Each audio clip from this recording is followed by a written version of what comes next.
In a single moment, the weight feels too heavy, the world feels too quiet, and they begin to wonder, would anyone even notice if they were gone?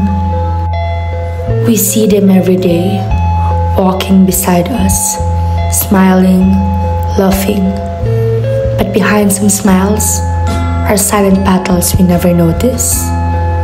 Battles fought in quiet rooms, behind closed doors, inside a tired hearts.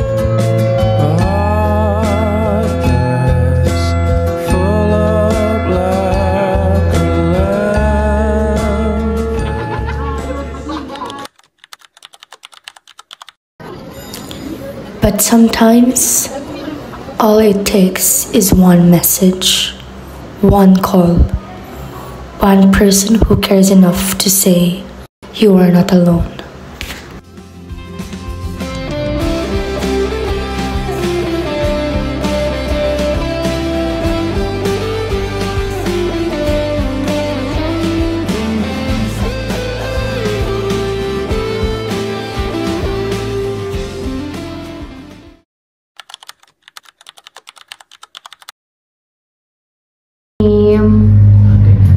Hello, good morning. I am Edward Joshua Fabio Moreno. I am 26 years old and residing here in Tuwi, Batangas. Being depressed is really hard. Like your emotions is very unbalanced.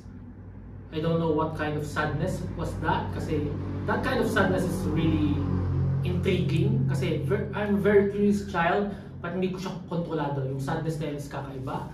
And pinaka-logical na sabihin natin dyan is mental health is a disease in the mind. Para siyang, sabi nga ng lahat, para siyang cancer, hindi siya nawawala. Pero naiibsan lang siya, like it's just a continuous progress.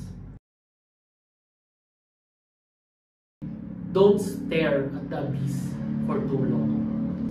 If you stare, it might stare back. If you need to crawl, if it hurts to crawl, still crawl out. It's not easy. It will never be easy. It's life. And we having mental issues, ganun nga. It's just like us in hard mode.